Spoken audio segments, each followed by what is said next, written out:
And hello everyone, and welcome to the D&D Podcast, The Dragon War. We are the Dungeon Force, and I'll let everybody introduce themselves. Hello, it is me, Card, who last week, his character Irvin got brutally murdered, but luckily, in the time between that, which we're going to clear up now, you're going to get introduced to his replacement, but we'll get to that in a little bit. Okay. Greetings and salutations and every other word for hello everyone. I'm Gunner. I'll be playing Ophelia, the group's bard and seducer of all things, if the DM allows it. Have to see how well you roll on your persuasion checks. How low is the game? Fun. 7,300 to 5,800.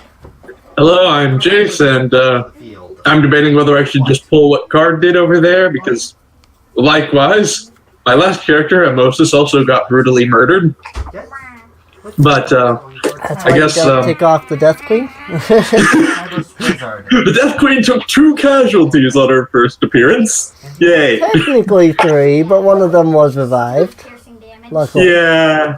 The thing is about that last character, she was only mostly dead. Tribute. Millennium Shield destroyed. Anyway, But now she's dead inside. Right. Yeah. Draw to attack you. But otherwise, yeah, I'll Rune Seeker, Noble. You'll meet him later. Moving on. Okay. Hey, I'm Miss. And then you notice I had to go for a second as I switched over to my phone. Because my computer and the internet here at college do not get along at all. I completely forgot to add. I am playing Siri Mira, a Silph Scion who is extremely depressed at the current moment, being dead as well. Her only 2 friends in the world just died. Just do a quick minus 300 because I forgot to add a... Top of the morning, everyone. It's Rake. Yes. Oh God. As an Irishman, I find that fake accent highly offensive and highly hilarious. Please continue. Okay, switching back to my American accent. Anyways, hi, I'm Rake. I will be playing as the Irish tiefling sorceress Molly. Client to the field.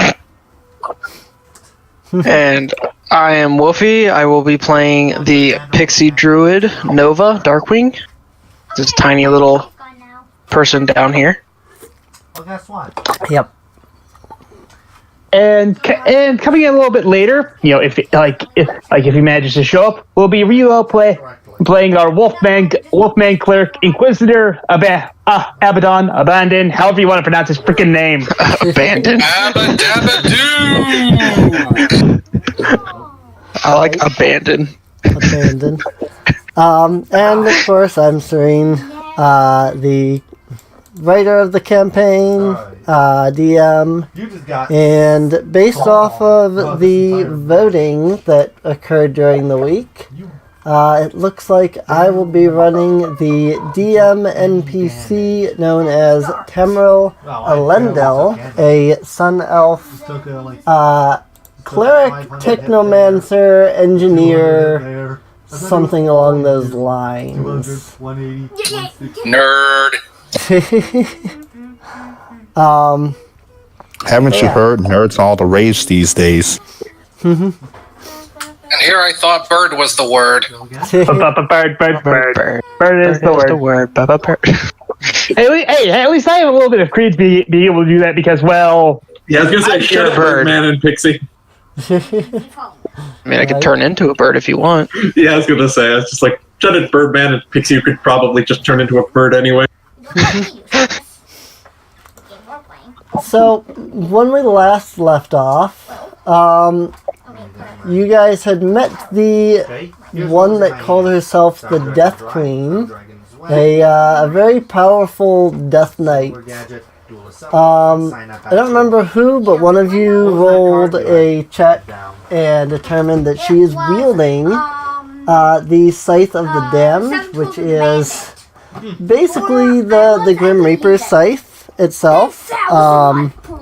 The Scythe of the God of the Dead, which you should know should be impossible. Because the God of the Dead would definitely not let anybody wield his scythe except for him.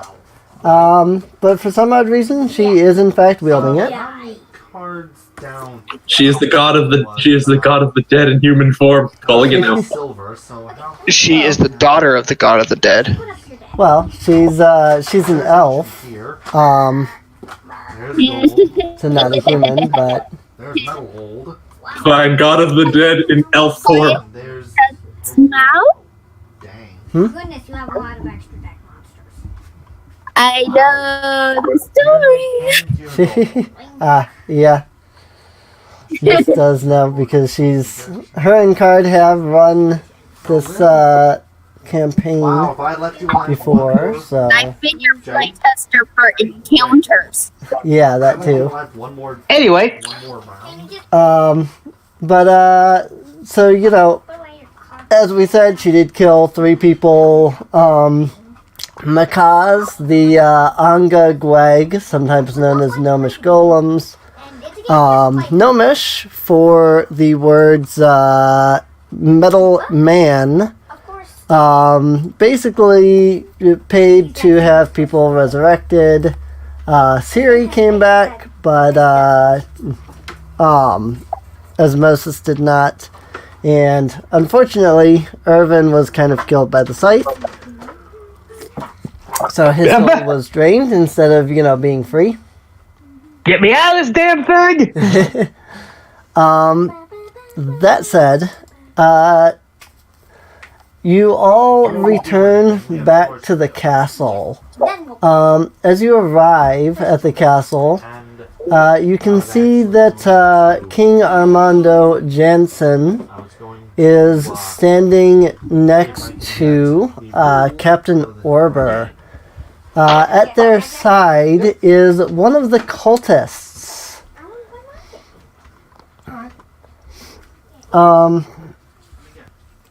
In particular, this cultist is bound and chained, very clearly being held captive, and being interrogated by the king and captain. I did say that right. Sorry. I thought I didn't, but I did. Let's see.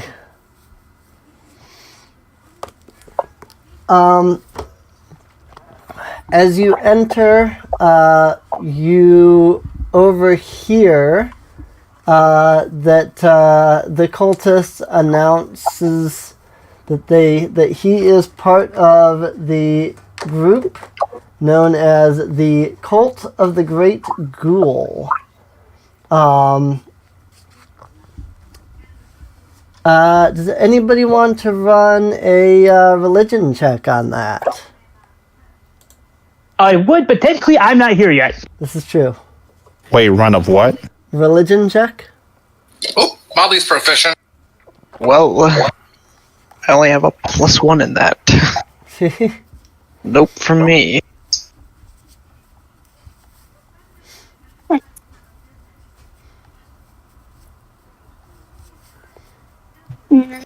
Let's see, +4.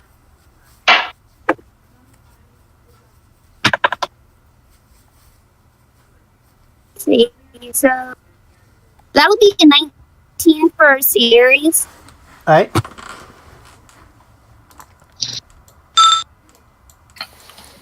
Ouch. 8. Alright, so Molly rolled 8 and Siri rolled 19. Siri, because Molly did not succeed, you know that the Great Ghoul is a creature also sometimes known as, I apologize to the people on the podcast because I just had to load up Firefox on top of, everything. Seems like I have to do that regularly. I really should remember to open a page of Firefox on my other monitor, but I regularly forget that.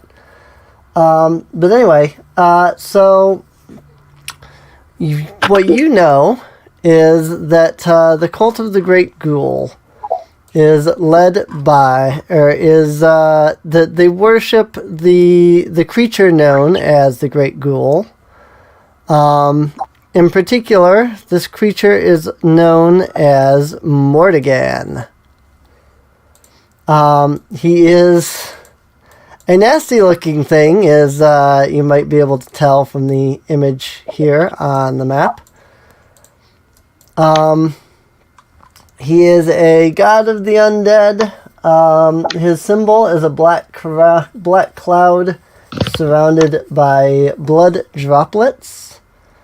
And he is known as being one of the eldritch gods. Let's go ahead and, Theory still doesn't have a grip on telepathy. Pretty much everyone else knows that too.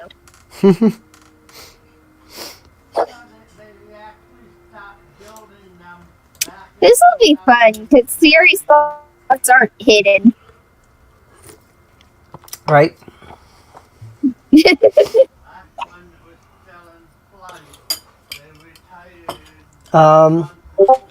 But you would know that Mortigan is the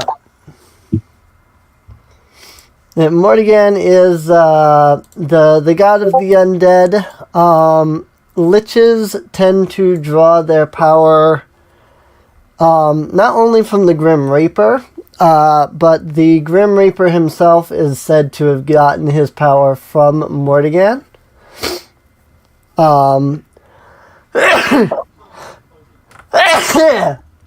He was basically the one that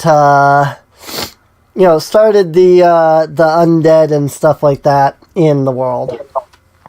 So yeah, everyone currently in the same area as Siri generally knows that. Right.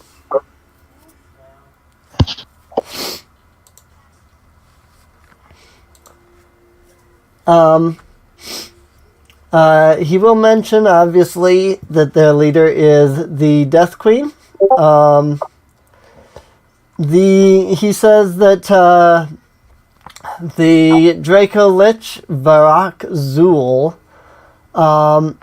is the Death Queen's pet, and even though you have succeeded in destroying it, it will not stop their plans.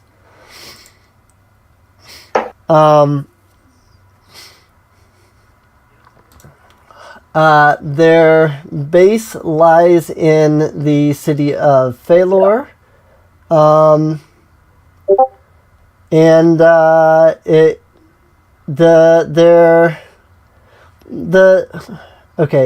me rephrase this because I said it wrong. Their main leader is the king of Phalor, King Julius Agrippa. But the Death Queen is sort of like his second in command, basically. She's the one that is usually out and about doing things, stuff like that. More or less, their leader is King Agrippa, while their field commander is the Death Queen. Right.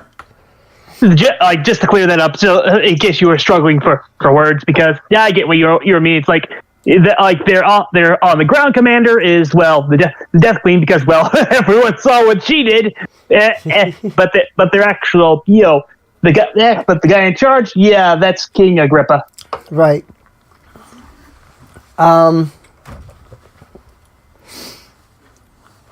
Let's see. With that knowledge, with that knowledge imparted to you, the cultist begins to laugh maniacally, and then he collapses to the ground, completely limp. Captain Orber is able to pronounce, he's dead, Jim. In which case, everybody looks around and wonders, who the heck is Jim and where is he? They see an actual doctor over there. He's like, I could have told you that. Right. Anyway.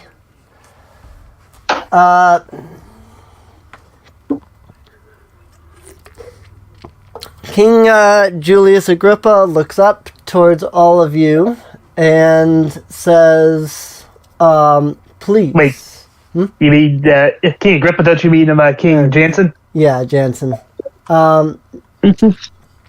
King Jansen looks up to all of you and says, please follow me. He heads up to the top of one of the towers and looks out to his the ruins and the senseless destruction of the city. After a moment of silence, he begins to speak and says, beware the second signs not far, as her eggs shall be corrupted, and destructive beasts shall appear. When hatched eggs soon erupt, the war god forsakes the men of earth. As they fight and kill all others, the unseeing eye will kill the king. This is sign 2 of the return of the Dragon Mother.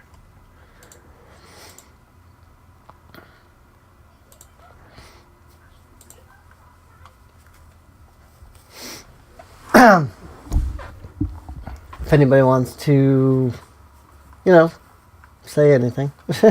So, in other words, incoming Dragon Queen. Hey, again, not here yet, so... Yeah. Make really good rhymes, sir. So I can tell so far is that we're just following the king, I think? Yeah. You followed the king up to the tower, and you listened to what he just said. So you're going to need a group of highly skilled adventurers to help you with defeating this Dragon Queen. I think we fit more the build of combat ready misfits. Close enough.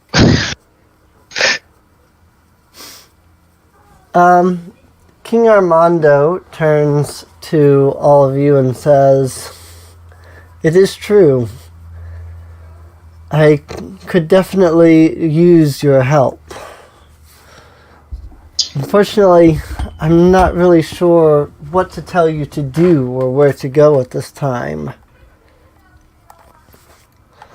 If anybody wants to, you are free to roll an intelligence check.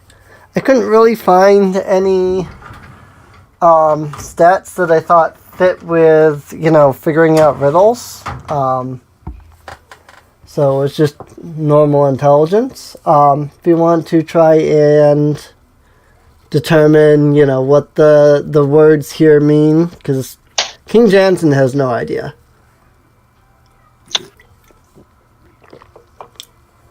I got a 3. Say. Nova's still focused on the quality of the rhyme. Yep. Right.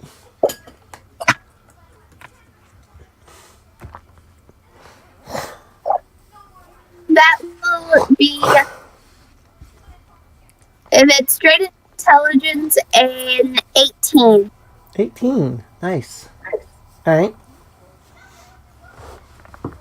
Anyone else want to roll? Or, oh, Molly's rolling an 18 as well. Cool. Unfortunately, I think both Rivali and I do not exist yet. Yeah. Nope. That is the truth. I rolled low.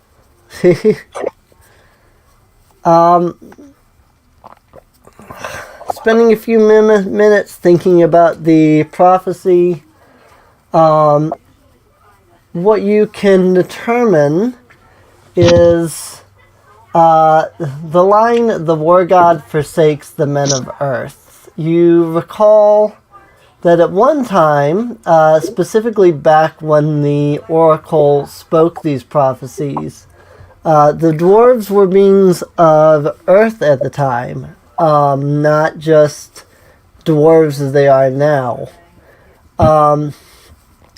As such, you're fairly certain that the term men of the earth probably aligns with the dwarves.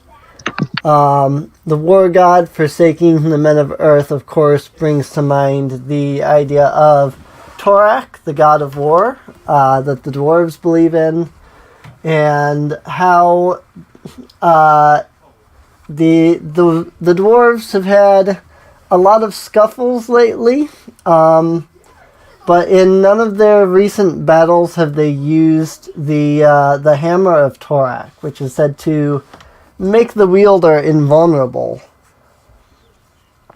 This brings to mind the idea that perhaps something has happened and Torak, the god of war, has forsaken the dwarves.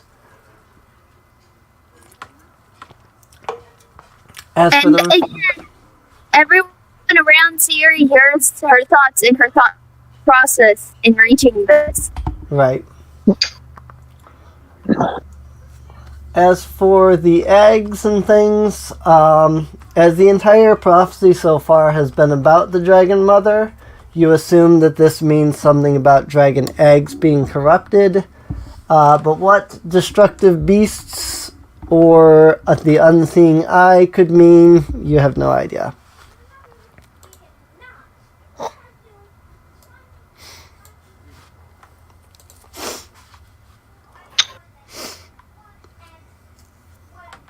So. Well, guess from Siri's thoughts that we just heard, we could either check with the dwarves or I don't know. Look, we could probably see if we could find this hammer. Maybe that would be useful against the Death Queen and the Dragon Mother. Right. I suppose so. King Armando will agree. He will say, I will send out 2 diplomatic missions. One to Phalor and a second to Mintrogue to check on the dwarves. He will say, if you are willing, I would like you to stay here until they return. And from there we can determine what course of action we should take. I mean, we are kind of a smaller party. We could try and find some people to join us while we're here, so that wouldn't be such a bad plan. King Armando will agree. That would most likely be beneficial, yes. I still said that wrong, but yeah, you know what I mean. He's basically agreeing that yes, you should, try to find others to help out. Good idea, little pixie dude. That best if you all don't go out there and get without a full party, so you don't get wiped. Right. Was that your character saying that or out? That was helpful translation. Ah, okay. Helpful translation. Out of character, helpful translation. There we go. So, over the week, you all spend time training. You encounter 2 new characters. Specifically, Rivali and Aoi here. Rivoli, the great and charming, reporting for duty. Oh, it's another Birdman. I don't know, Mr. Rivoli. You haven't charmed me yet. Give it time. Give it time. My little red friend who you might just find these plumes irresistible. Huh. That'd be an interesting relationship, I guess. Oh, right. I should probably right. You're the guys that my uncle was with when he croaked, right? Your uncle was Osmosis?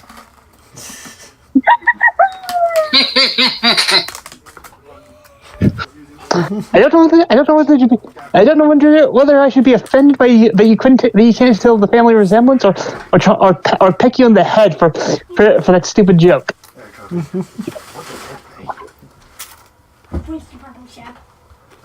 But no, I'm talking about Irvin, the Kenku, the archaeologist, the guy who I look like the guy who I have a strong family resemblance to. I'm a kookaburra Kenku. Come on, come on, little guy, keep it up.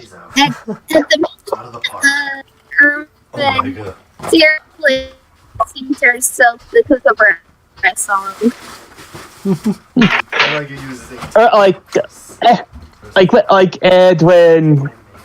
And when Ravala hears that, he actually joins in because, well, it's something that his uncle sung to him a lot.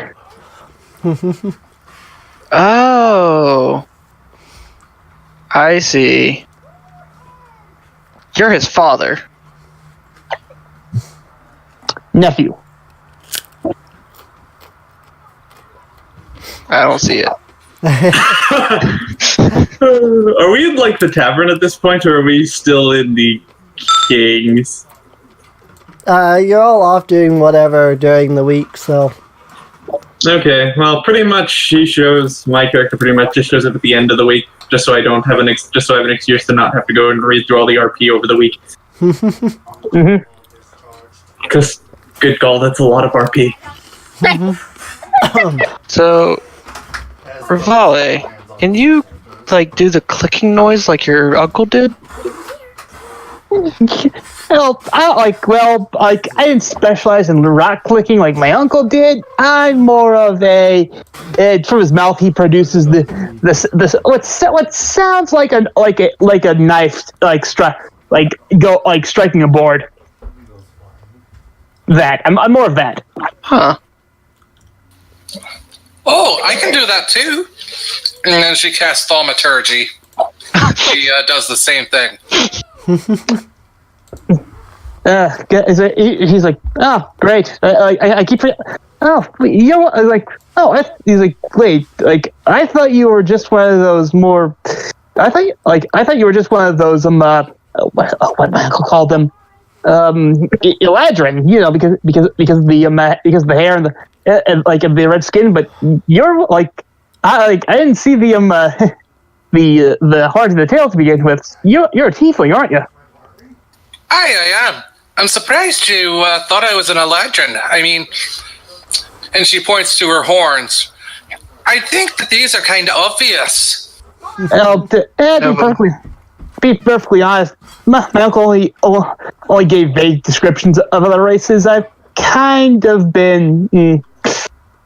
Look, just between you and me, he's kind of left me in the care of the Thieves Guild for when he was out doing his expedition. So I don't exactly have the best formal education. Street smarts, I got. And besides, at least in terms of the deal of some of the guys here, you won't find a more handsome bird. I can turn into a bird. Congratulations! You can do that. Congratulations on being able to shapeshift. Oh, and word of warning: stay away from the wolf guy. Wolf guy? What wolf guy?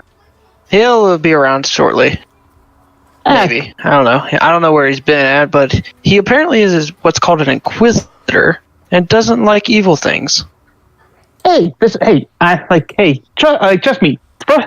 First rule of being a thief: never get caught. Second rule of being a thief: do not talk about the rest of the rules of being a thief. But you just told us that you're a thief.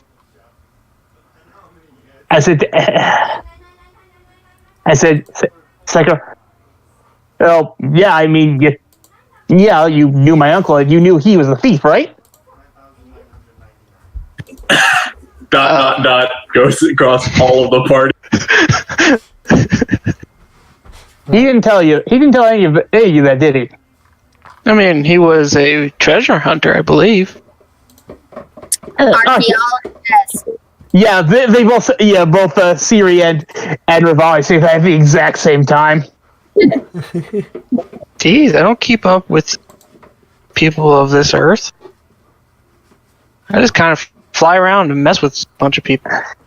Well, then, Tiny, please try to take notes. Nah. Red.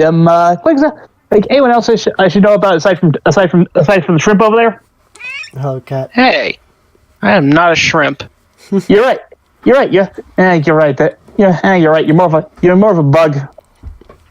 That's Don't be slightly daft, more Mr. accurate. Ravioli. He's a pixie.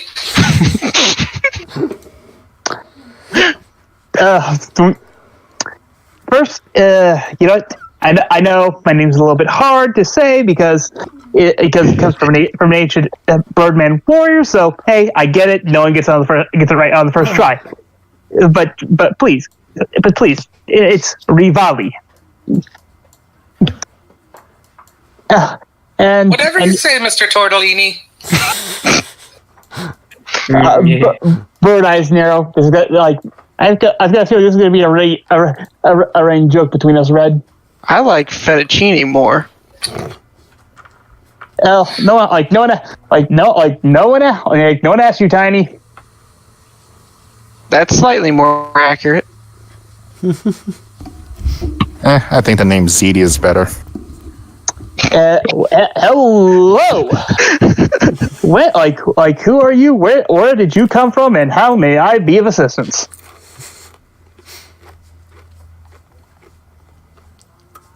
Glares from parties members. Siri doesn't care. Right? What? He's like he goes up to the field. He's like Rivali Stormwing, the great and charming. It is a pleasure to meet you, Miss. Despite being under less than fortunate circumstances, but still, may I get your names and may I ask what you are doing in this city?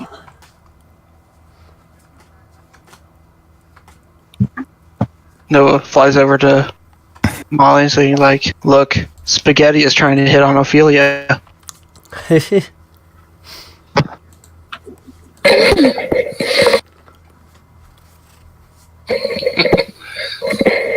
I don't really mind, actually.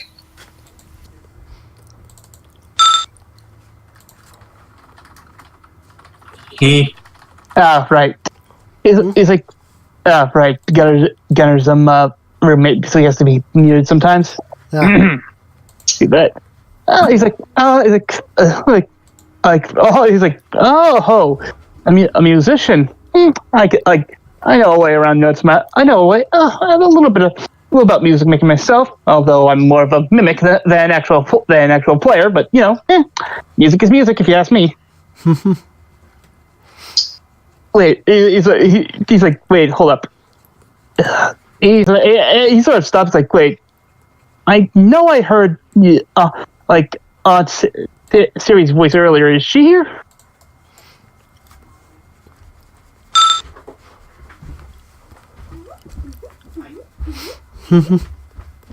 Well, there goes Mess. Yeah, I did again. What'd you say, Miss? I couldn't quite hear you. She's somewhere nearby, at least. Yeah, he's actually looking around for her. He's like, hello? Aunt Siri? You here? Wait, Aunt? She's your aunt? It's more not blood. I'm not related by blood to her, but when my uncle was off, she got help take care of me sometimes. So she's kind of like an aunt or a mother figure to me. I almost now wonder where Moses fit into this. You were he was the. Oh, sorry. Osmosis was the weird uncle. Exactly. Yeah, the weird uncle with all the weird books and occasionally ranting on about Egyptian gods here.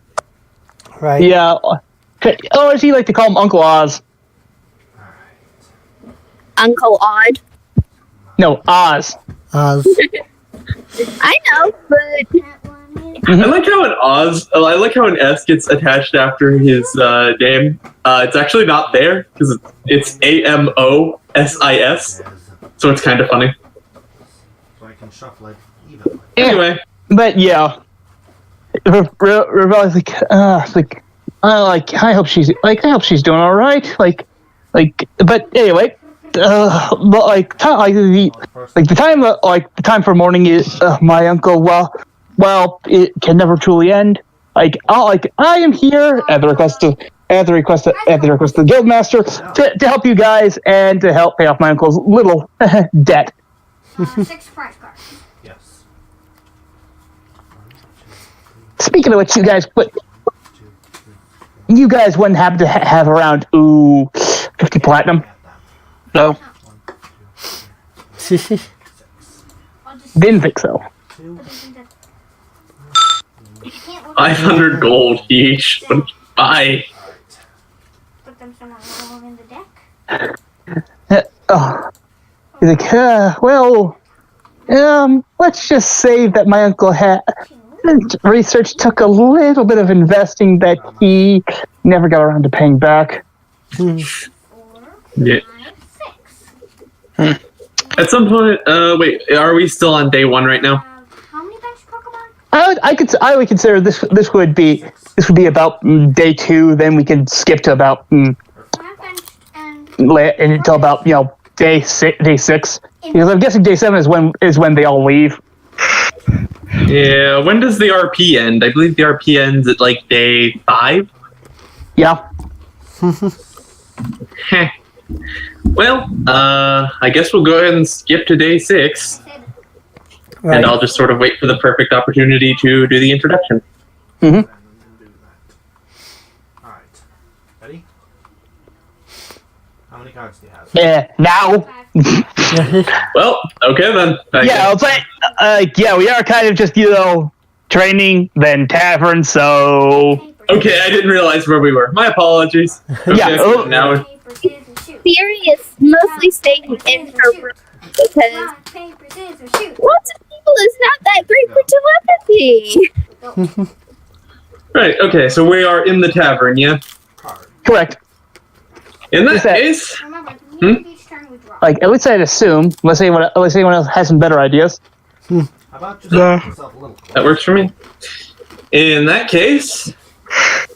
man in extremely fancy clothes walks in through the front door, and 3 servants behind him. Immediately, Rivali sees this guy, and he's thinking, "Oh, I think I just found my piggy bank." Couple things that you would all notice. So, firstly, he does have the symbol on it. He does actually have the.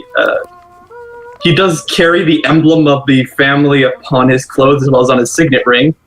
Though if anyone looking at the emblem would at the very minimum know that it has. They may not necessarily know it, but they know that something like that has not been seen. Probably more historically inclined would know that it has not been seen since the age of magic. My turn. And the servants are, once upon closer inspection, although it's pretty obvious, one's an air genasi, a fire genasi, and an earth genasi. And I was like, and he's got a couple of elementals with him. Could be a harder mark than I thought. I have a starter in my deck. Starter evolution chain in my deck. And he will just sort of shout on.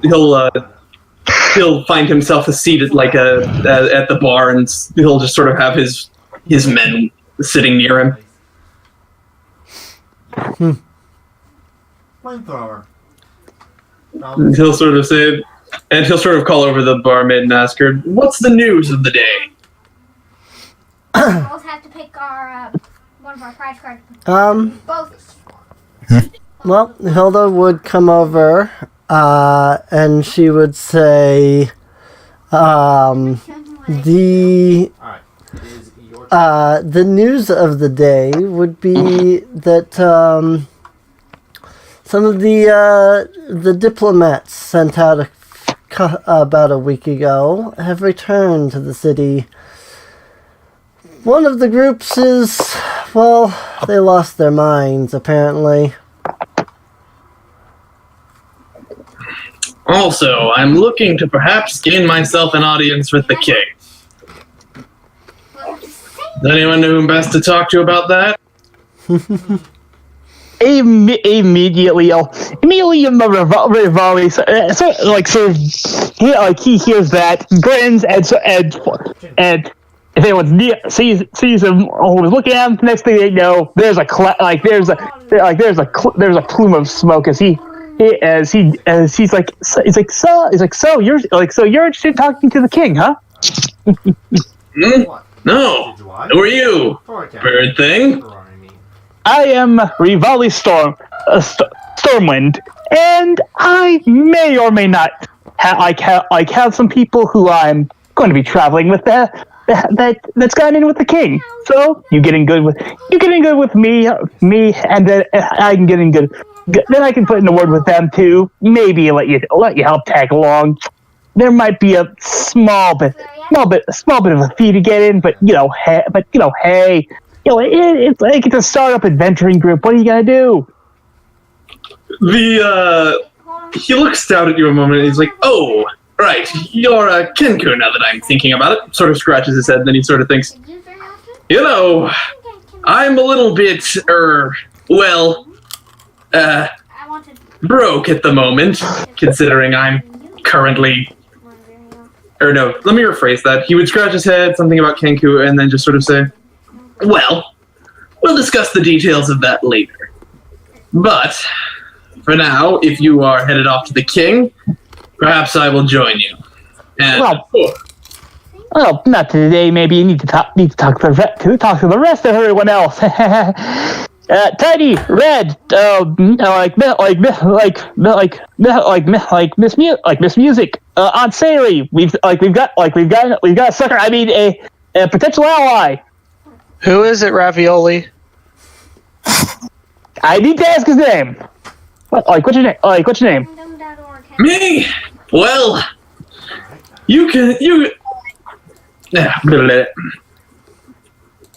Well, my name is Howard. Voice echo his name in it before he. Everyone would hear Siri. say his name before he himself says it. First name or full name? Full name. At that point, you'll just sort of see him scratch his head, and you can read his thoughts. Oh, it automatically. Yeah, if you're thinking, I can read them. You just sort of hear him think, Dang it. wait, how on earth? Oops. I wonder how much she knows about me. And what is this anyway? Everything you've thought about since you came into her present. And BRB. We're gonna use mine? Yeah. So, I can find it. Takafumi. Nice to meet you. Nice to meet you. As I said, I'm Rivali Sterling, the Great and Charming. I'll flip until... So it's a pleasure to meet you, Mr. Moneybags. Fine. As it says, Right. Moneybags. attack does 100. You sort of just see him slightly cast a quick frown over to the fire genasi, Ready? and then he just sort of then he's like, well, There. I suppose I should probably fetch a place to stay, Twice. unless you're planning on seeing the king today.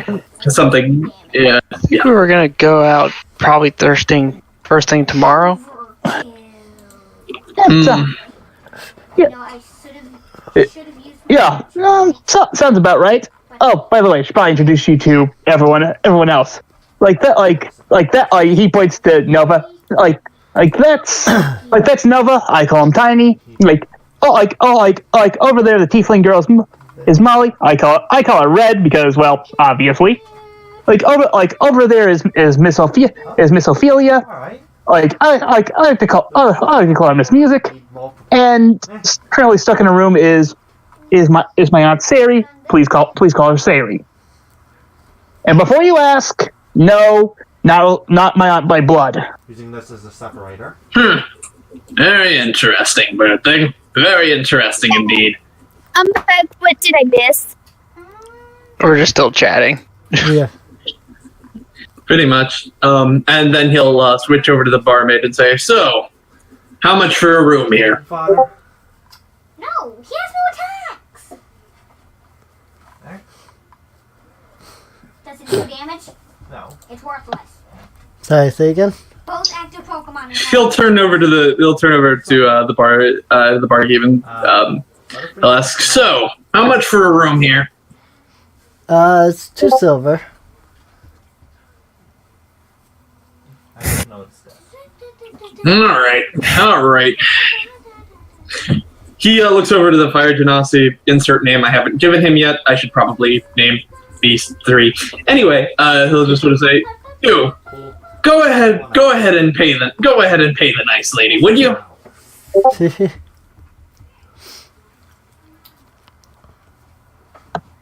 so even you are worthless. All you know is quick draw. Flip a coin, it's heads. And slips her 2 silver. Cannon fodder. Alrighty. All of them are cannon fodder. She would offer you your room and such. The longest is the question. All right. Before Allie goes up, Rivali's like, oh yeah, right. There's 2 other guys that around here somewhere that I should probably warn you about. Both of them are kind of tough. One's this really is this cleric, big wolf guy. He wields a hammer, likes to smack people around. Likes to smack people around he doesn't like. Yes. And then there's all those undead that were here just not that long ago. Undead? I think I do remember seeing some pretty weird stuff going on about this city from a distance. Yeah, well, one of them wasn't part of the big massive collective that invaded. He's kind of grouchy. Gonna want to watch out for him. All right. Well, all right. Let's go, you 3. And he calls up to his messenger. Very much so. Looks very uninterested in the thing that you just told him, and they walk upstairs. Alrighty. Yeah. After Allie would go into his room, Rivali would look to Nova and Molly and be like, it's going to be so tempting for me not to try and steal everything that he has on him. But Mr. Rivaldi, stealing is wrong. It's okay. I'll let him know every time you do. Yeah, I said I'm tempted, but did you see? He's got those 3 guards on. He's got those three elemental guards on him. Ugh, I'd have a better time trying to steal from the king. They're actually technically Ganashis. So they're half elemental. What's the difference? They don't have the full power of an elemental. Still, they're highly elemental to humanoids. I do not want to mess with them. Ugh. Oh no, yeah, you don't want to mess with them. Just wanted to see what was It's like, I might be willing to steal to pay off my uncle's debt, but I'm not doing anything crazy. Price? Like your uncle did. Could you not bring that up? That wound's still kind of fresh. So you're not an archaeologist?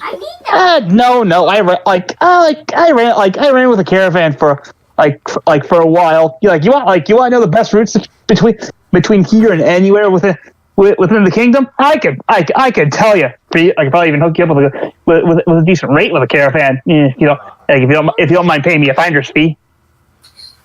So does that mean you know all the Tucker tracks? The what now? Never mind.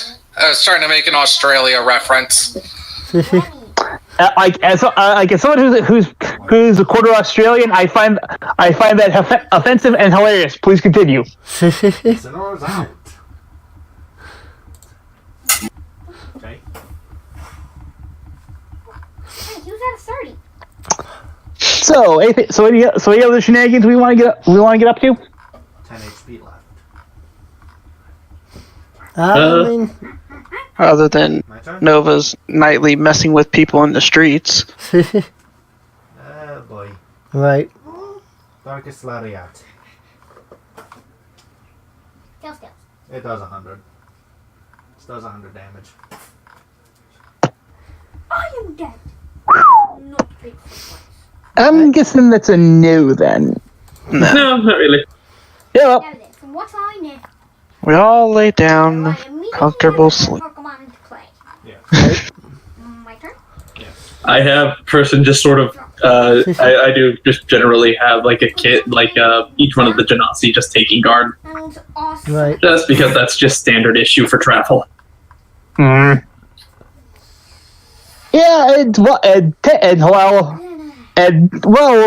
Rivali doesn't actually stay at the end because technically he's got a room back in the Thieves Guild. Before he leaves for the night, he does check up on Siri. Flip 2. I mean, yeah, as far as Aoi is concerned, this place seems like a low end tavern, and he is questioning why he is staying at such a plebeian place. But She's But then again, it's the Red Thorn Tavern. You do not mess with the Red Thorn Tavern. he doesn't know that at all. He has not been here since, well, age of. Yeah, there's a reason. Yeah, but there's a reason. There's another reason why Rivali didn't try to steal anything, and her name is Helga. Yeah. I mean, Hilda? Yeah, Hilda. Yeah, different tough as nails bartender from a D&D campaign. Right. Well, anyway. So the next day, you all make your way to the castle, I assume. Mm-hmm. Yep. He probably would have been. Aoi would have been sort of one of those first up, and he would have, even though, and he probably would have been down to get breakfast. Right. Alright. We've played. You all make your way to the castle. As you arrive, 16. you are greeted by Captain Orber Galloway. He looks at all of you and says, "If you are seeking the king, he's up on the ramparts." I'm sorry, what? What'd you say? For some reason, I am cutting. For some reason, you guys are cutting in a lot for me. Oh dear. What are you doing? What are you doing? I said you meet Orber Galloway at the castle. Should be around 50. Hey, it's Rio. Hey. Yes, I have managed to arrive. So he's at 20. As you arrive at the castle, you see Captain Orber Galloway. He kind of grunts at you and says, "If you're looking for the king, he's up on the ramparts." Yeah, so now he takes the damage. Hey, Captain Galloway, how have you been? Rivali sort of waves to Galloway, and like that troublesome teenager that's been hauled up by the police, or at least knows the police officer by name. Right. So, out of curiosity, I imagine this city's manner of leadership has not changed much since the Age of Magic, or has it changed quite a bit? Brave Bard. King Armando Jansen is the descendant of the king back then, And I take 20 damage. if that's what you Alright. mean. Well, I meant that they still have like the whole concept of the king and then his knights. Yeah. Game ends Yep. when you Okay. So in that case, Which we'll get. I mean, I guess the White Knights would be new. They weren't there back in the Age of Magic, but okay, so the White Knights haven't been here, weren't there here then? I mean, the king back then did have knights. They just weren't known as the White Knights back then. So Okay, in that case, he probably wouldn't know much about these yet. right. And he's now. There's a lot of noise from Rio's mic. Huh? You got a lot of background music. You got background noise, dude. Nice. Sorry, I am trying to drive home. I might recommend muting. Yep. Yeah, I'll do so.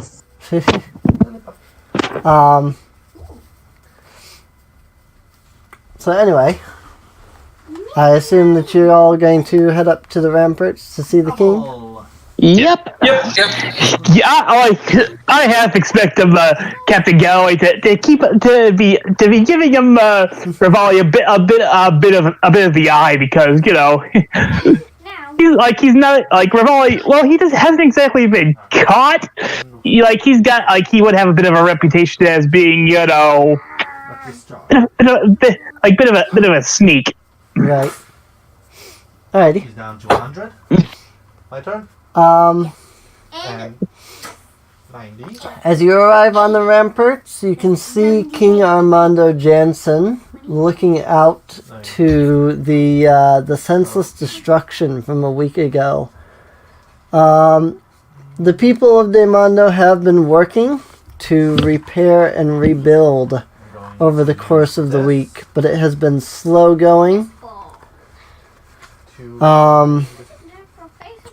As you arrive, he turns, noticing you, and he says, "I fear the second sign is upon us.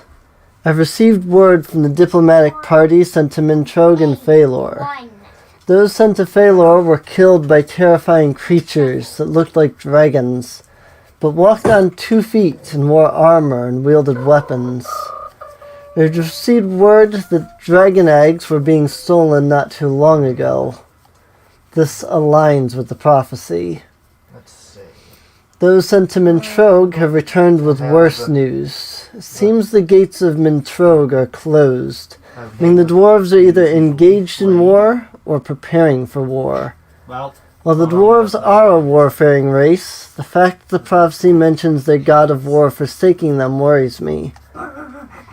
I am going to ask that all of you journey to Mintrog and discover what is going on there, and if possible, attempt to create an alliance between them and us. We will help them fight their enemy if they help us fight ours, as I believe our enemies may be one and the same." 30. and I takes 20. Hmm. Is at 80. So the gnomes are... Oh, I imagine this prophecy would have been known even by those in the time of magic, yeah? Oh yeah, most of the Oracle's prophecies have been laid down in the Book of Prophecy, which was written and recited all the way back during the First Age. Oh yeah, he would have known about this, and he would say, wow, so the prophecy's about to be coming true, is it? Man, family picked a good time. Family picked a really good time to send the first expedition to the prime material for a long time. Oh well, guess I'll have to assist. Governments get paid pretty well, right? I don't mind doing this.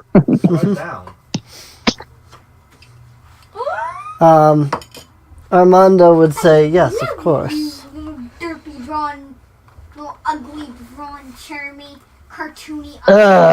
Hold up, one moment. Ow. Because of the... Yeah, I think he was cutting out and back in because of the cutting out. Still happening, by the way. Still happening. Did you try it? Does Discord need an update? Nope. Oh. Could try rebooting Discord. Yes. Last time Wolfie and I were playing Stardew Valley, he had to do that. Okay, one moment. I mean, part of it is that Serene, you're also cutting out. Am I? A little bit. Interesting. It's very rarely. It's like every now and then. Oh boy. That's weird. Oh boy. Hello, how are you? Annoyed. Annoyed. Still cutting out. No, it's a little bit better, but still, it's just like, ugh. I think part of it might be Serene has also been cutting out in and out a little bit. Okay, now it's better now that I, closed down Discord and re-upped it. Yeah. Yeah, Just that's rebooted. Mm-hmm. Still. Yes. Well, do you have any, good big king, sir? Do you have any, suggestions as to where to go with the dwarves? Other than their, city? Well, King Armando would tell you that, if you can't get into the city because the gates are closed, there is a small entrance. It is very small because it's really more of a Rock and roll it. Rock and roll that. it's more of a It's rock and roll. It's rock and roll that. a hole for water. Rock and roll. There's a lake next to where the city is, where the dwarves get most of their water. Anyways, Leads directly into the city, but it is kind of a long swim. Oh, my turn. yes. You would need some means of I'm gonna find water breathing. 4. That's not a problem for me. Now we have 4. I don't know about the rest of the people here. Realized I should have grabbed the waterborne weapon. Whatever. They probably have a plan. Yeah. Temerl would walk up at that point and say, well, I do have a water breathing spell I could cast. Oh, And turn. well, guess that solves that problem for everyone else.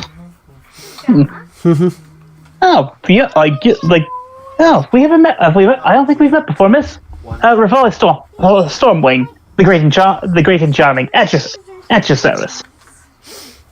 Temerl would smile and say, Temerl Elendil, Technomancer, or, she wouldn't say Technomancer.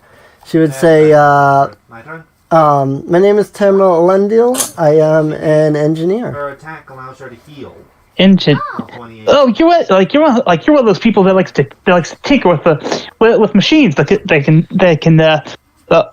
can do stuff like magic, right?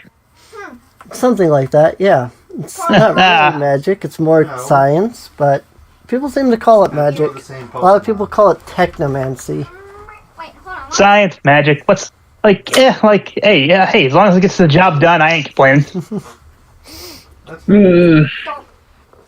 You just sort of see him scratching his head and thinking, technomancy, huh? And he sort of says, I'm used to artificing myself. Well, Please spare me. I guess we can head over to the dwarves then. Sounds that sounds like the general plan. So, ladies and the rest of you, let's head out. Yes, let's head out, Ravioli. Rivali. Sorry about that. 30. My turn. All right then, let us get moving. And you'll see him just sort of walk past Rivali and take the front. Follow me, and you'll see him pull out his rapier and a booming voice. Follow me, everyone! Whole city hears you. Rivali chuckles and thinks, oh, trust me, I have no plans on getting behind this dork. Oh, getting in front of this dork is what I meant to say. Right. And pretty much he just sort of has he actually would probably have his guards in the center and back where they can where really he can have them protected but make it look like they're more threatening. Right. I've got Mr. Mime. Alright. Everybody should be on a new map. Alright, I'm back.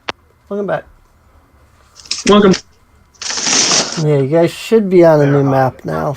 Yeah, I got it. it's like a forest. Yeah. And more of a plainsy type thing, but yeah. Your opponent? There are some trees and stuff. Resistance. This does 15 more damage. Yeah, everybody's characters should be here if you want to organize around. I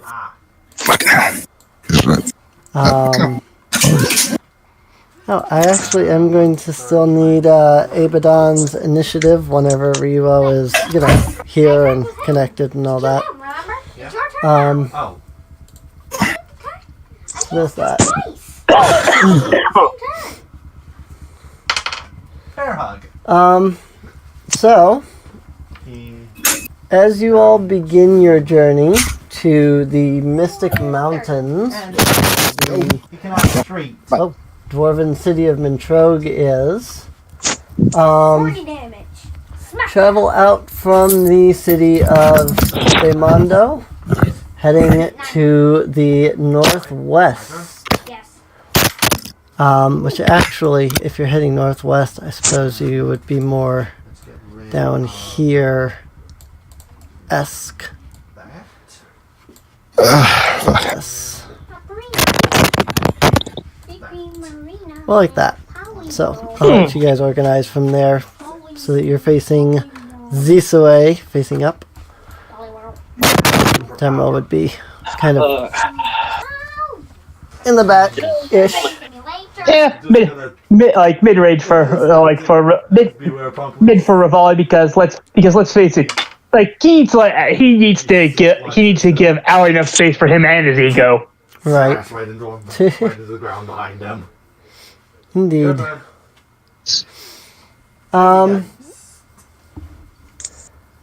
Let's see. As you travel, your first day of travel is pretty light. You don't really have any issues of any kind. You stop, you camp out during the night, and then continue your travels the next morning. He's a good one to have. Let's see. As you continue your travels along the way, you all come upon a group of Thrycreen. They both can't escape. Those not familiar with Thrycreen, they are. We've got Bugman. Yeah, they're insectoid creatures. Like for visual representation, think of them as like giant ant people. Yeah, pretty much. Oh, Thrycreen? Thrycreen. Turns them into sand. Oh boy.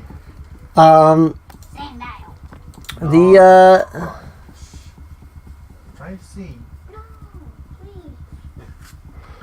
The Thrycreen don't immediately appear hostile. But as they catch view of you, they do kind of hold out their Githka, which are Oh, just gonna finish this map. the Githka are long two-handed pole arms with blades at each end. They do also, in their second set of hands, hold a couple of chachka, which are triangular wedge things with 3 serrated blades. They're little throwing weapons. Fun. Just gonna keep going until you run out of. Rivala's just like, oh great, Thrycreen. There must be a hive nearby. So he's like, so Mr. Leader, you wanna go talk to them? I mean, I know, some of them, your staff must be able to deal with them. 10 times. Now plus. 10 times 1 is what? Hmm. My turn? Good 80. My turn? Yes. Impulse die to be friendly. So yeah, Molly's gonna take the initiative, walk up to them and go, "Hello, Mr. Thrycreens. We're just passing by, so we mean you no harm." The Thrycreen stare at you.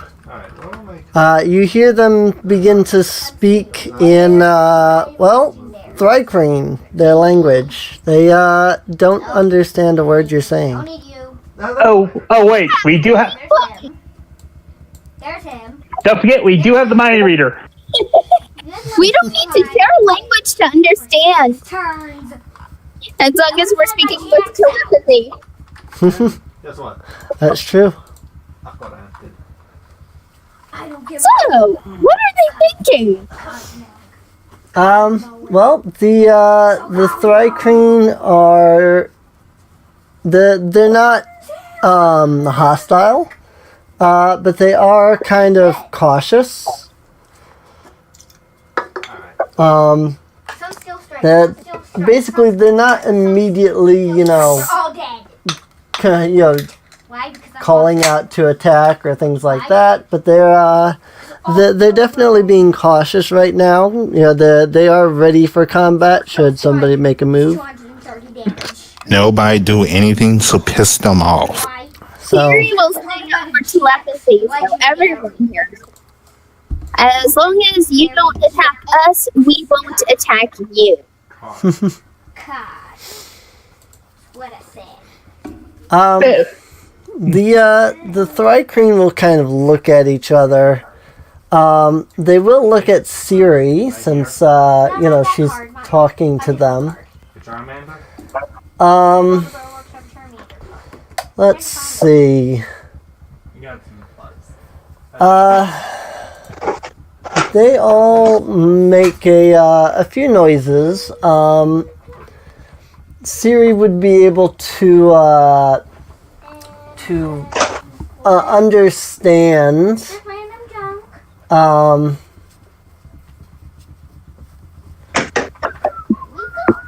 Now where's the lid? Ooh. First, Okay. Siri would suddenly hear and Siri would hear in her mind some words. One of the Thrycreen says, so, you are psionic as well. Well, yes.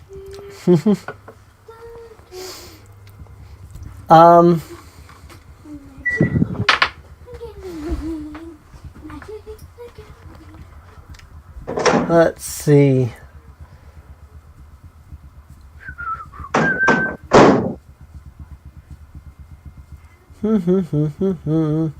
Sorry, I'm just trying to think here, because Thrycreen are, well, these Thrycreen are psionic. While that's happening, Nova's just gonna fly up to next to Molly because he's curious about them.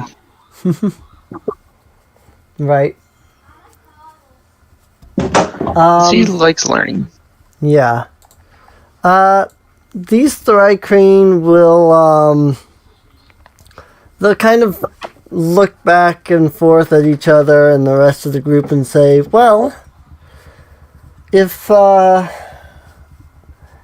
you are not hostile to us, then we will not be hostile to you. We are simply on the hunt.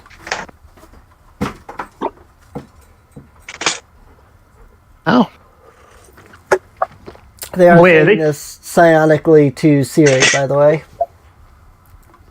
Yeah, Rivali would look back to Siri's like, on Siri, what are they saying? I don't speak Thrycreen. It's not yet. Yes. Oh, Siri would nod at that and says, well, I wish you luck on your hunt then. We'll be on our way once we've rested. The Thrycreen nod and begin moving on. And once they're gone, Siri would tell Rivali what they said. Oh, okay. Oh, so they were hunting something? Huh. Wonder what they were hunting. Be kind of cool. Be kind of cool to see to know that. I mean, if it's some sort of big old beastie, we could probably get some parts. We could probably get some stuff off of it and sell it. Oh, and sell those parts, because you have no idea how much some crazy wizards will pay for some we'll pay for some weird animal parts. Need to go to Abaddon at that point would look at him and then ask a simple question. over 800. Now, question would be, how would you know exactly what all they paid? We need to go to Mankrug to work towards getting that site away from that death. Right. Sorry. My overarching thing of wanting to pay off my uncle's debt is getting the better of me, and I don't have to tell a thing to you, cop. Wait a minute. Did someone say Death Knight? Yeah, there was a death knight in the city. Kind of killed my uncle. I made myself sad. And well, she the giant dragon she was working for spat out some prophecies. Yada yada yada. Not just your uncle, Rivali. Siri will sort of shudder slightly. Yeah. Now that I mention it, I haven't seen Oz around. He's normally with you two whenever you and my uncle whenever he's in town. Siri sort of sighed. Killed all three of us, although only your uncle was killed with the side. Oh. Okay. So- I have another reason to put a dagger in her throat. You know, best case scenario, his soul is just trapped in there. We will probably return it to his body. Amodius did not choose to return like I did. Yeah. Well, like I said, we need to get Mentrog. See the dwarves get paid for a little bit of diplomatic work, and then we'll figure something out from here.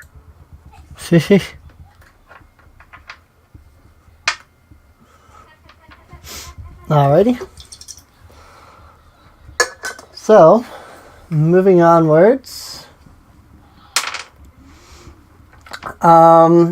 You journey till the night, stopping to rest once more.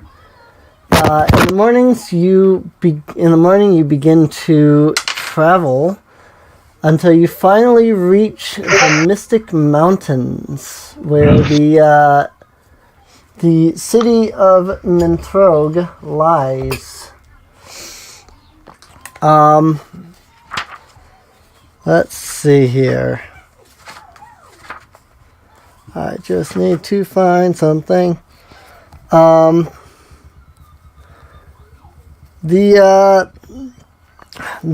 mountain range in front of you is it's quite majestic.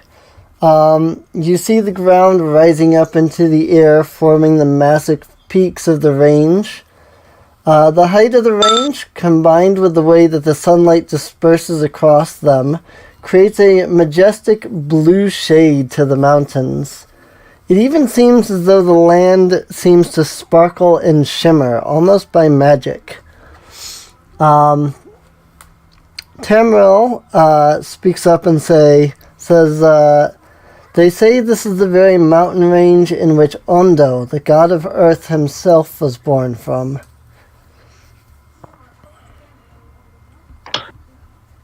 Ondo. The big earth god?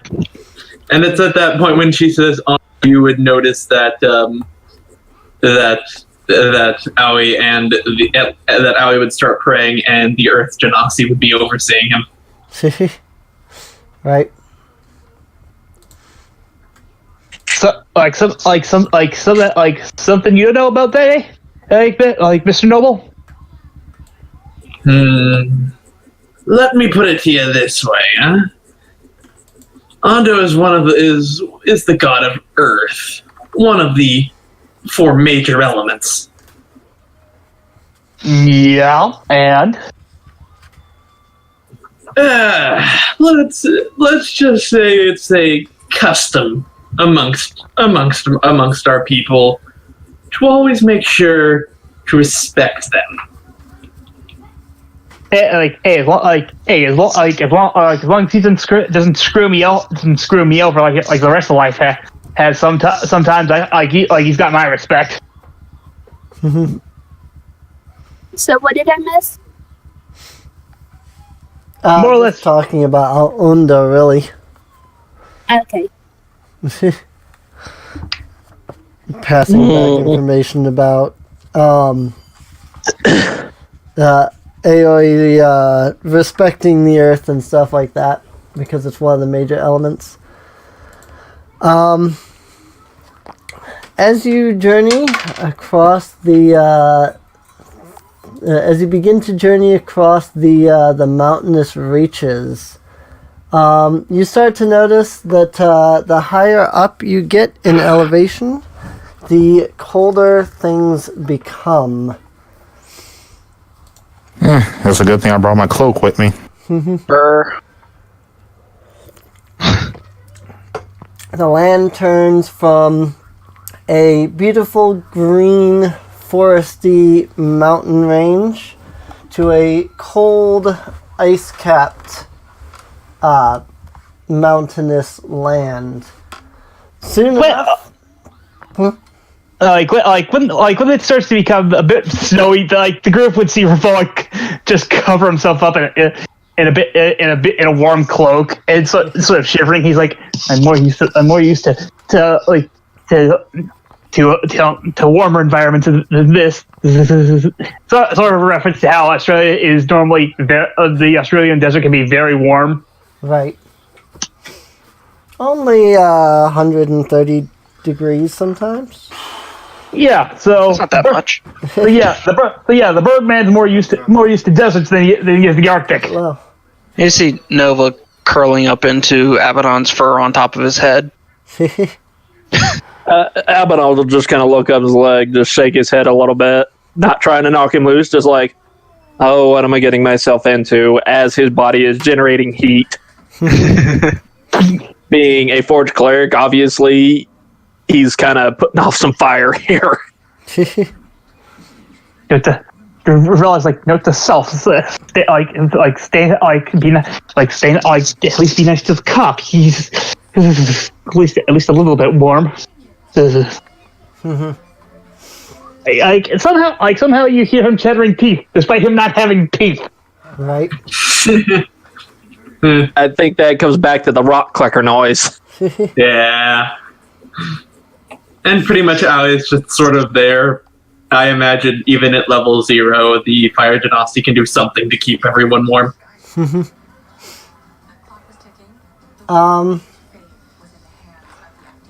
As you climb the mountain up towards Mintrog, you stop along your journey at a small dwarven town. You spend the night there before heading off on the 4th day to the top of the mountain where the city itself is. To say the gates of Mintrog are impressive would be an understatement.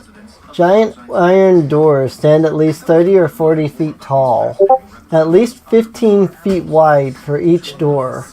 Intricate dwarven runes can be seen carved into every portion of the gates, and along the center of the doors, broken in half where the doors are opened, sits a hammer with a circle of light around it.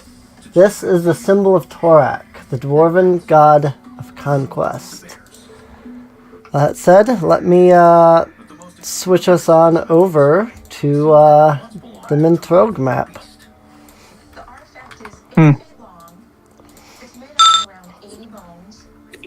looks over at the runes, pulls out his rapier, and does some comparisons.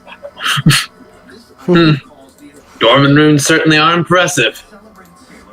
Though not nearly as impressive as the Takafumi's runes, of course. Sheath's rapier. I'll let all of you organize your characters, but Tamra would probably be in the back here. Let me just spend a moment. Yep, there goes Mist again. Initiatives. Oops. Abaddon was 20. Does not like the internet. So it seems. Didn't you have this problem last time too? With your internet at the thing? At the dorm? I was about to say, Card, please don't fall asleep. You sound like you're about to fall asleep. One moment. That was me. Oh. It's why I always have caffeine on standby. Caffeine on standby. Oh, Lord. So I'm guessing we're all at the gates of Mintro. You are all standing at the gates of Mintrog. Standing in front of you is a group of 10 guards. All dwarves, of course. Let me just find my dwarves here. 3, 4, 5. Oh, my Lord. I did say there were 10. Yep. As you approach the gates, one of the dwarves holds his hand out to stop you and says, "Halt! By order of the king, Thamal Melgron the Eighth, no one is allowed entry into Mintarok." Nova will high-five him and then explain to him why we need to get into there. Would charm person be worthwhile doing on this guy? No. Probably not, considering that there, again, are 10 of them. Could Molly try a persuasion check? You can. Hey, Revol is gonna try too because, hey, what the somewhat charming rogue did, trying to work his magic. You know what? Let's go for a persuasion check. Actually, no. Molly, consider yourself assisted, so I don't have to roll things. Right. But yeah, Molly will say, "Can we please come in? Pretty please with sugar on top."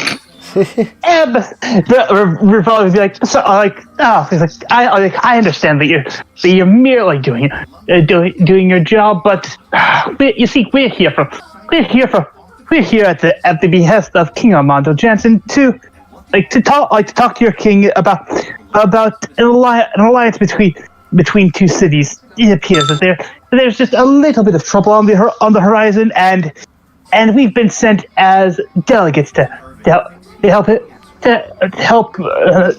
explain the situation fully and get the backing of your king with ours. And you sort of notice that as Aoi is talking and trying to compliment the runes on the gate, he's doing his very best to hide the pain on his face as he's trying to compliment the runic gate. But by the way, I also got an 18. So 18. All right. Yep. I have a question. What are their thoughts?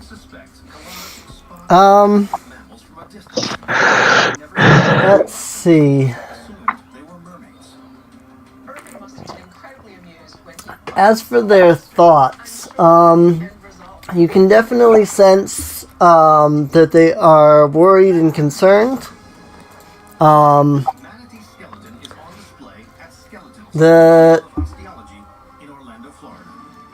Let's see. The best way for me to say this is one of the guards speaks up and says, "Pa, to hell with your human king. King Melgron has declared that all ties with other races be forfeit." Would your king want help in defeating your enemy? Wait, hang on. You said Melgren? Yeah, King Thamal Melgron. What was the name of the Magic Council member? Magrum. Okay, got it. They're different people. Yeah, they are not really.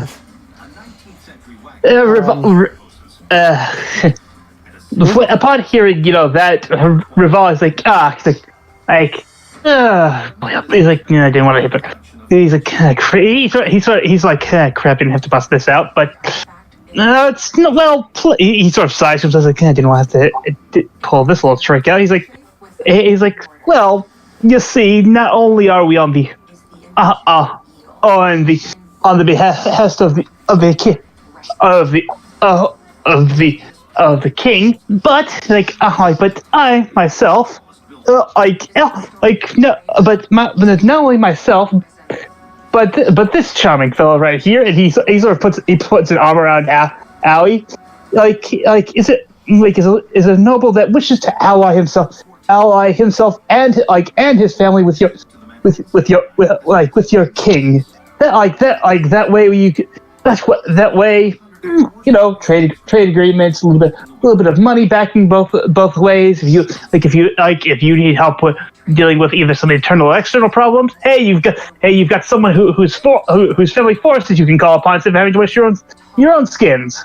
Flash's signet ring, even though no one would probably unless they have history to remember back to the age of magic, they would not recognize the signet ring anyway, but he would still flash said signet ring. As though he were very important. Right. Because, the world does in fact revolve around him. Right. And Rivali is playing that shit up. All right, I gotta ask this because I can't remember right. The dwarves, usually dwarves are forge-related people. Are they still forge-related people in this series? Yeah. Yeah. Okay, I was just being sure. Yeah. You want me to roll? You want me to roll? No, sorry. You want me to roll another persuasion check with these guys to see if I can convince them? Hey, it's like, okay, hey, if you don't care about the Human King, how about a guy who's technically not affiliated with them? No. Let's see. How do I want to word this? The dwarf grunts and says, King Melgron has declared all ties with other races be forfeit. After all, if other races cannot be bothered to help us, then we won't be bothered to help them. And Rivali's like, well, that's what we're saying. We're here to help you, help you with your problems. That way, maybe you can help us. We sort out your problems first. Then eventually whenever you guys feel like it, you help us. Deal? Since when did the other races suddenly start caring about us? After all, the King of Daimondo has made it very clear that he's not interested in us or any of our trouble. Well, Rivali's like, well, technically, okay, you caught me, you caught me, he's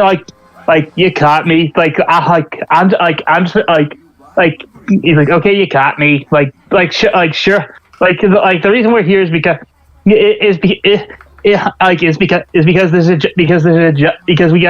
Donado got attacked by a giant fuck off undead dragon, and it'd be nice if we had some allies. So they're kind of desperate. So they thought, hey, let's extend the olive branch to the people we accidentally snubbed because we haven't had a chance to communicate with them recently because undead dragon attack.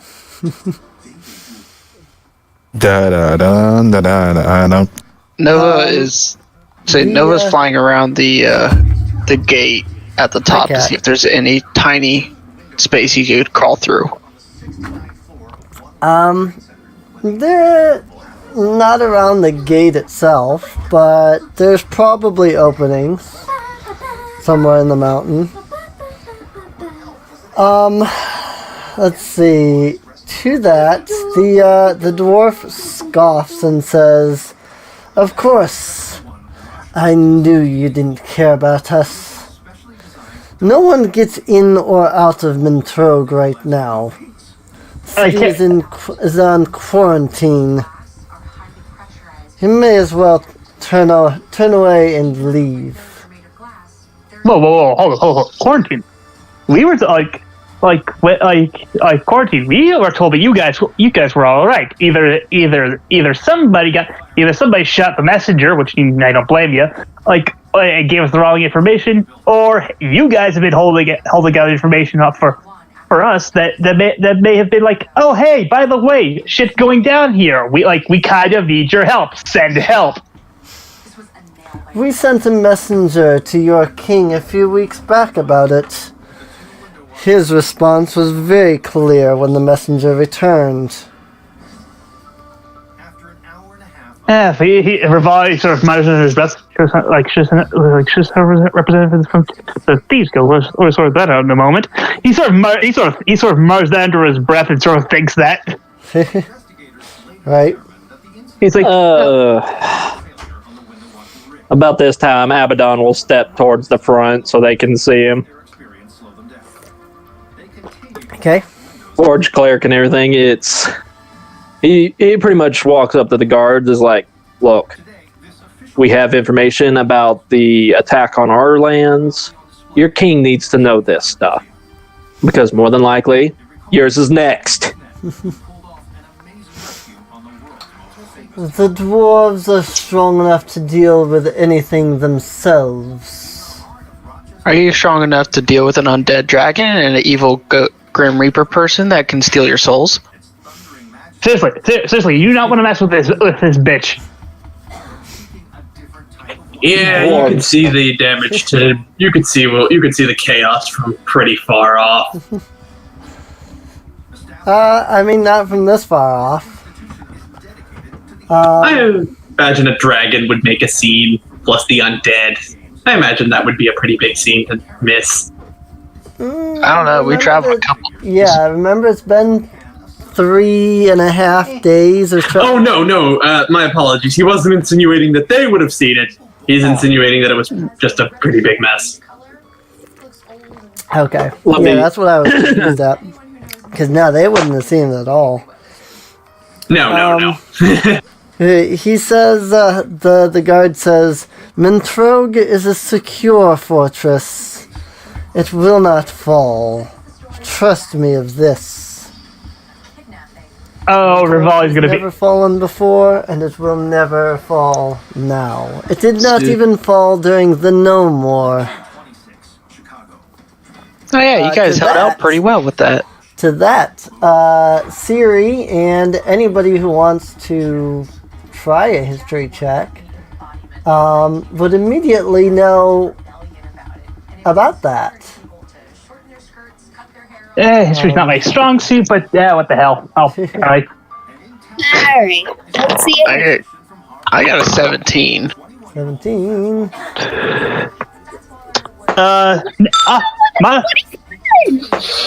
Modified 20. What check are we running here? History. Not 20 here, so 27. Wait, a history check, you say? History? Okay, let me go ahead and roll. I got a sense 20, but I got something to say to the dwarves on this. There's a modified 20.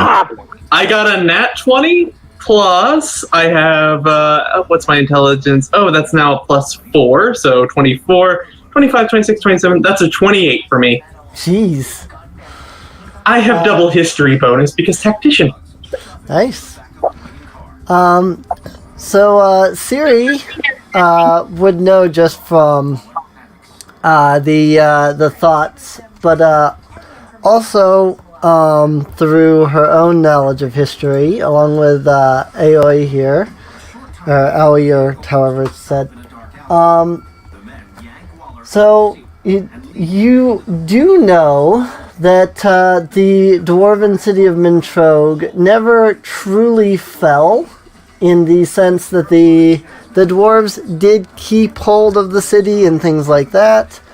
But the dwarven city of Mintrog was quite nearly destroyed during the No More. It was one of the first cities to be so heavily damaged. And the only reason that the city of Mintrog did not fall is because the gnomes pulled out of the fight right near the end and then never returned to the city. No one knows why. So who wants to spit the dwarf pride right back in their face with that? Takafumi would. He would just sort of point out, looking back through the old archives, I think I remember your people getting pretty thoroughly, not completely, mind you, but pretty thoroughly trounced during the No More. You weren't nearly as lucky as we were. And you'll just sort of see him chuckle. Yeah, I was there to witness the whole thing. Rival's like, wow. Hey, Rival just like, wow. And I thought the Kenku got pretty bad when we got cursed. But compared to you guys getting this thing nearly getting wiped out, it looks like us just having a bad luck patch. I mean, I've only heard stories of the No War passed down. Same here. I only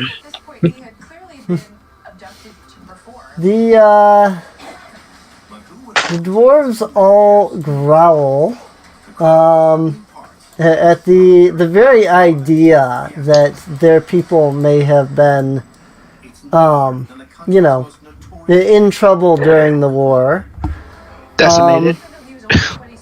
Decimated, thrashed. I mean, if you want to, you can have if any of the guards are familiar with history, one of them could probably pipe back out, hey, at least our civilization didn't utterly disappear not long after. Right.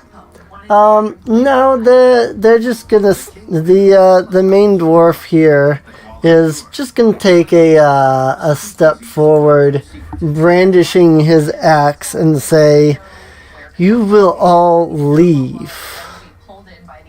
Rivali so sees that he's like if you want to try if you're gonna force us to leave when we're not going to but you're gonna try and force us to leave. So how about this? I know that some races, not all of them, are very honorable. So how about this? Like one of you guys versus one of us, 1-on-1. First to knock the other guy. First side to knock the other side out wins. We win. You let us in. You don't. We get the hell out of here. To that, Molly shoots her hand up and goes, "Ooh, pick me! Yeah, Rivali's like he sort of face talon. He's like, oh god, no, but please don't let them choose, but have them choose Molly because that'd be the worst idea. He's thinking that. Now, Molly. And who do you recommend we send as let one of those heavier armored ones do it. And who would you suggest as our champion, Mr. Kenku? Well, no, he thought that out. He thought that in his head. He didn't say that out loud. But he did say the proposal, didn't he? Yeah. He's like, either you, Mr. Noble, or our resident forge cleric. Besides, if the god of the forge is on his side, then hey, we got nothing to worry about.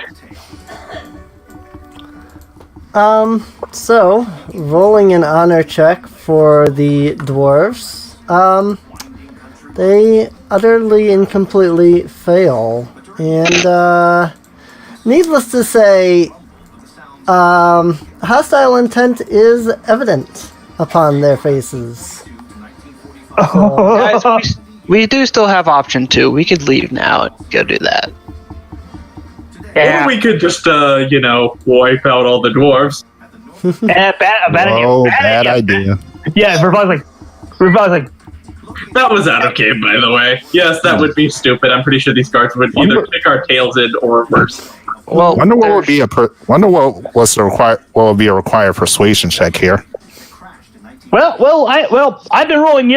I've been rolling pretty well. And these guys have been brushing me off. So I'm guessing this is 9 possible. Option 2, everyone. Leggett? I have. I got one last thing I need to say to the dwarves because they're so proud of their wall, so proud of their strength. Oh no! What are you gonna do when your own undead are the ones attacking you from inside your walls?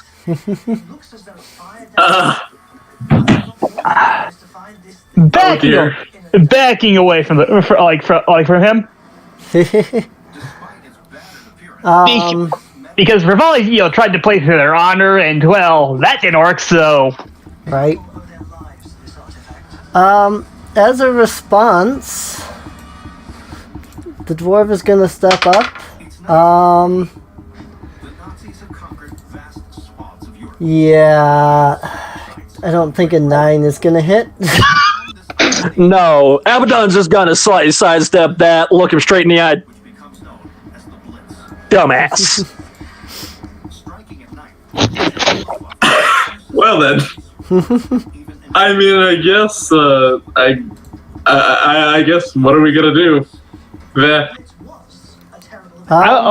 Well, you got 2 choices. You can either like it or I start initiative. One of the two. Say out of character, we leave and go through the path that the king told us about. Right. So we don't actually make an enemy of the dwarves. Yeah, Rivali would actually say at this point, I believe a technical retreat is in order, ladies and gentlemen. So exit stage left.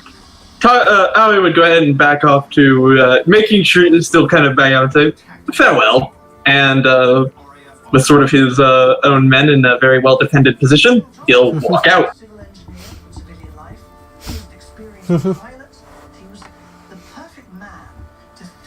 Abaddon is not at all thrilled that this guy actually took a swing at him. Right. Don't do anything stupid. Don't do anything stupid. Yeah. You know exactly what Abaddon is. Rivali's just thinking, don't do anything stupid. Don't do anything stupid. Don't do anything stupid. We already had our stupid moment last session. We don't need another. Yeah. I don't want to have to help you roll up a second character. Someone that 20 is one of the guards this time. I mean, we are pretty much, we're outnumbered by 1. We were supremely outmatched. That did not stop the other guy. That did not stop the Kenku from nat 20 the Death Knight. That's also true. A Kenku with a vast hatred of the undead, mind you. Right. Fair enough, but still. Indeed. So yeah, fortunately, Rivali does not have that kind of hatred towards the dwarves, and he kind of knows. Okay, yeah, this is the point to cut and run. Yeah, this will be about the point that Abaddon looks down at the dwarf, pretty much saying, "Back down now," and we'll leave peacefully. You continue to challenge my honor. Me and you will go one-on-one. Your boys can stay back. And Rivali is like, I tried that. He's like, I tried that. They seem to they didn't seem to like it. Abaddon. Make me either a strength or a dexterity check. Oh, this is going to the mat. Oh, we're taking this to the mat, I think. A strength save or a constitution save, you said? Strength or dexterity save? check. Not save, check. Just an ability check. Yeah, ability check.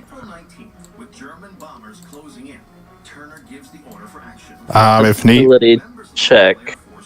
Give me a second. You just add your modifier to it. Right. Just do a roll 20 and then add a modifier. Yep. Yeah. Roll 20 add a modifier. And it's your choice of strength or dexterity. I'm going to go with strength, seeing as my dex has a -2 mod. Ouch.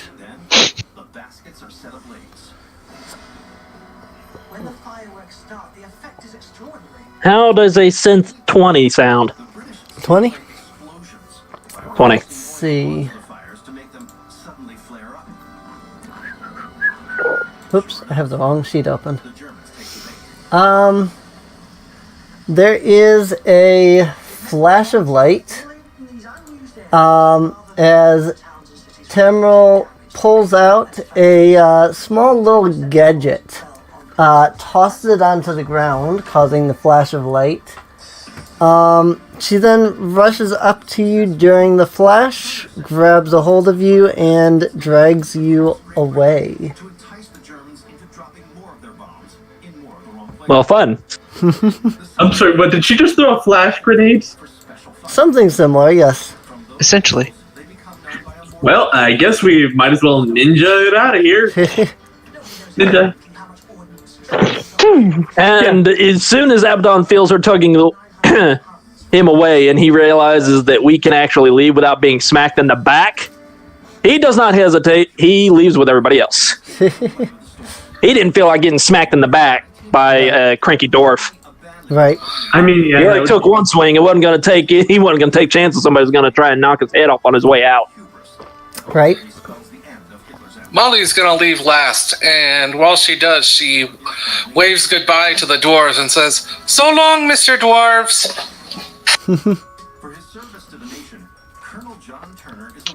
when everyone regroup, when they all regroup after legging it, realize going through the front door is out.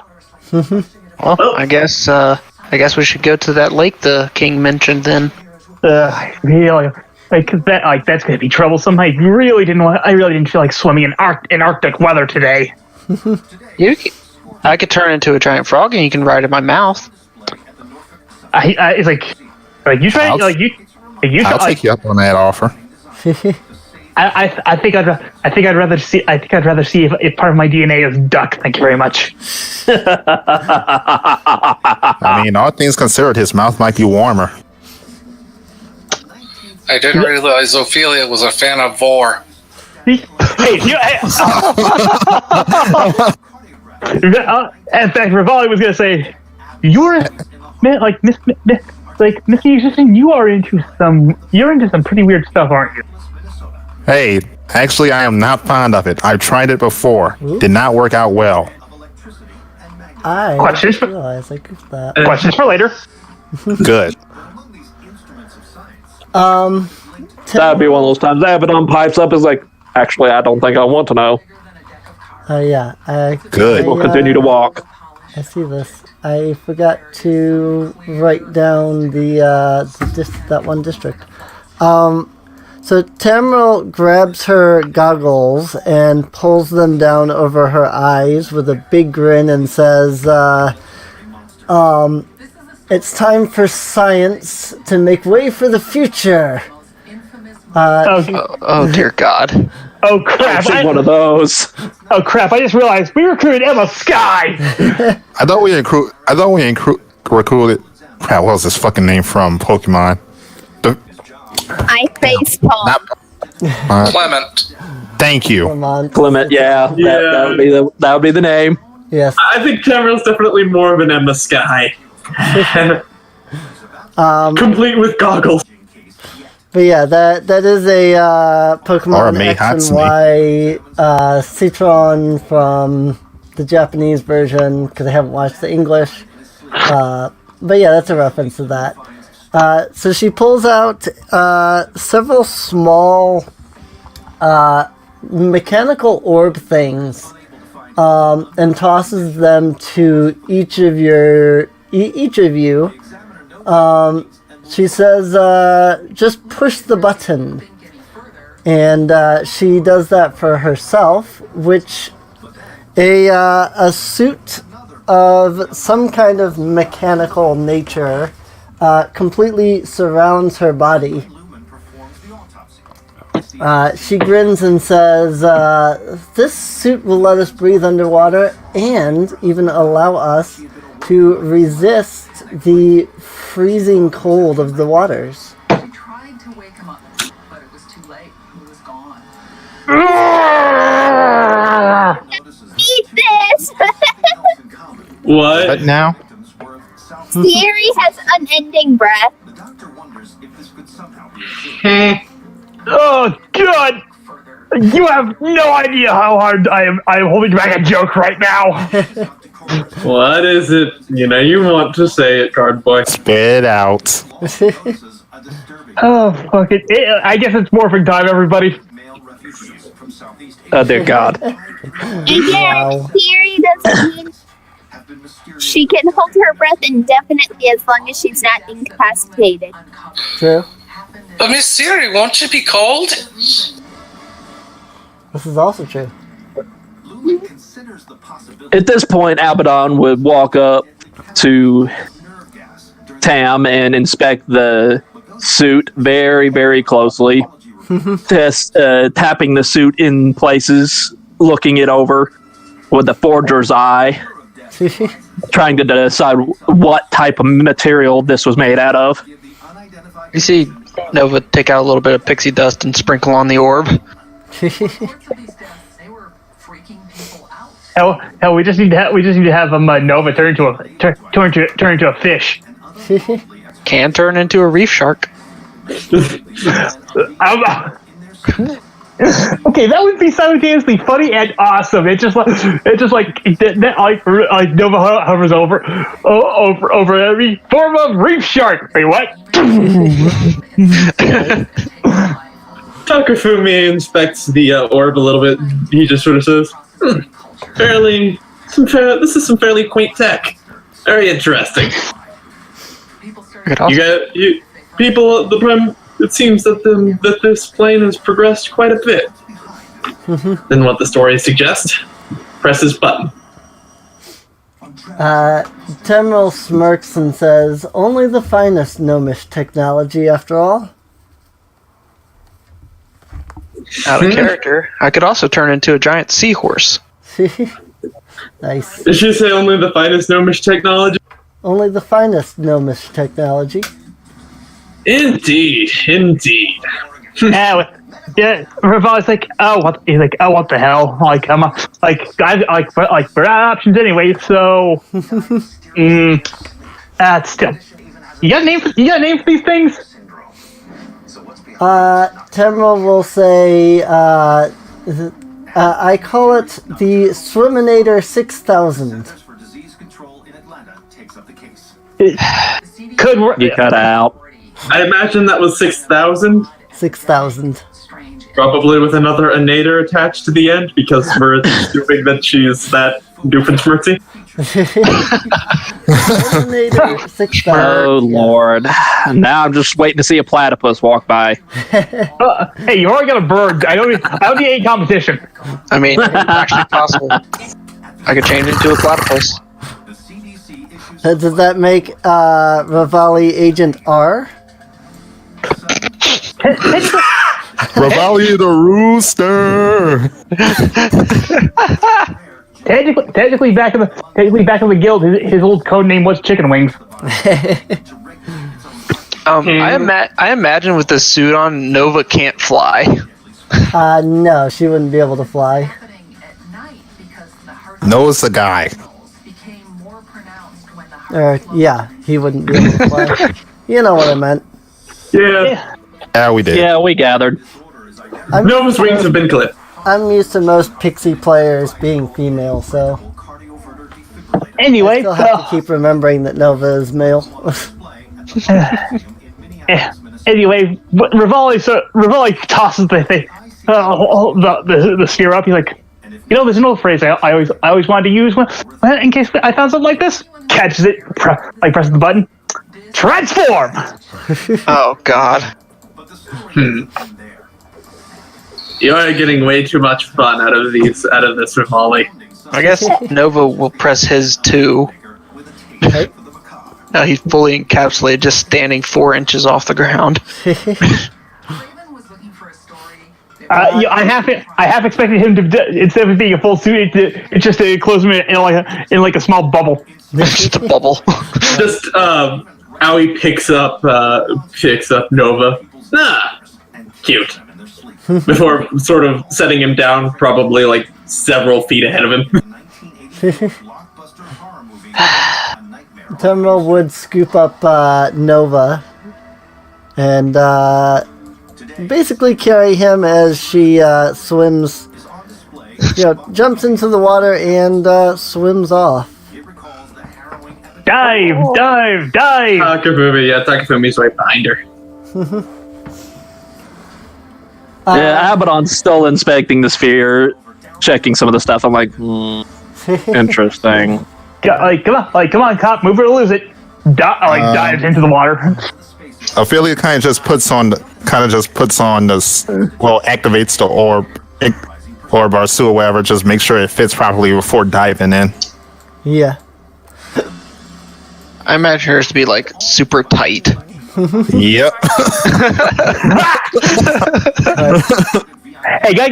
She likes it like that. She crazy. Oh God, we are one big old group of weirdos. Amen. Okay, I gotta ask this. How many of you people have played Monster Hunter World? I have. Just out of pretty much all of us. Yep. All right. How many of you have built the Urigen's armor? How big and bulky that is? Okay. I think I know you get that. Let me pull up the picture for Suri. Yeah, bring that up. So because I can see the orb turning into that, and I'm like, so all right then. somehow she made these all the same, but they're all different. They're all different. They're all They're all different colors with different face plates. It's like all the different colors of a certain ranger group. Yeah, but none of us are rangers. Well, Yeah. I mean, in my defense, the image for what I'm imagining is something more along the lines of this. Just with a some kind of Yes, the Ultra Rangers. Yep. Frank, I'm sending both of them Blade Master and Gunner armors. not to be confused with the current Gunner. Yeah. I never played Gunner anyway. I play all Blade Master all day. I should. But I could see Abaddon's turning into this. Just the top form. The big, bulky, and then he just walks on the bottom of the lake. Is like, yep, this is about typical. So basically you're in a power armor Fallout. Just about. Dun dun dun dun dun dun dun dun dun. And as he's walking down through the water, you just see the hammer on the back of it still, and for some reason it's about as big as the armor. Molly puts her suit on and cannonballs into the water. And I could just imagine that this is what Revive looks like because I am playing up this little thing we have going. Abaddon will walk up to the water, and instead of jumping in like the rest of them, he will simply walk off the edge and let the suit sink. Alrighty.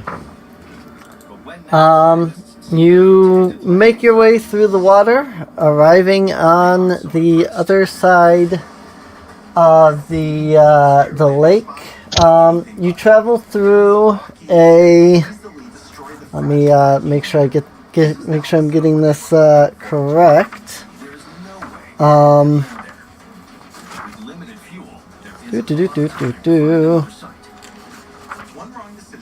Wish I could just leave this open, but I can't do that. I have it written down here somewhere, but I don't remember where.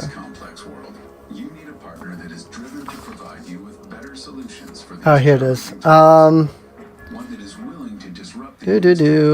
The waters of the cavern that you pass through are dark, save for the light that Tamarel is using. She has her wrench held out in front of her, and it's shining a bright light. Let's see.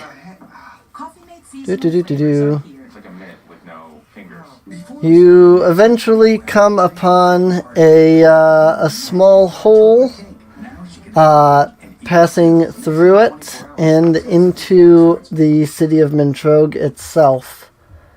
The swim is about half a mile, so it is quite a ways. But eventually you reach the other side and emerge from the lake here, which should technically be on the other side of the map, but I forgot. And this is an old map. I'm not good at maps, so I just copied the map of Ironforge from World of Warcraft. And I definitely should have reversed this up here instead.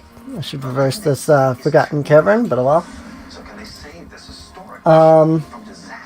But anyway, as you arrive on the edge of the lake, you can see that you are now in what Tamil can tell you is known as the Forgotten Cavern. If anybody wants to roll a history check, you're free to. That's a 3.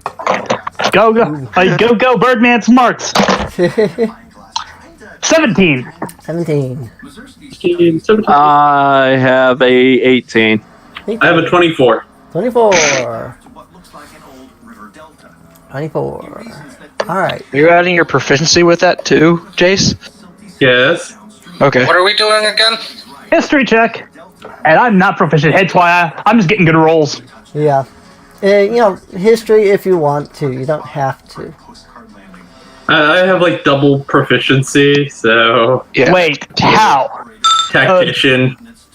It's tactician feat. Wait. I need to see that. I need to see that feat because unless you have expertise, then you really can't have double proficiency. Certain feats do this.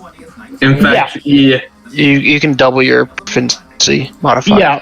Yeah, I know, but crap. I'm gonna have to look this up. Just because it's like. It's in the Google Drive complete Marshall handbook.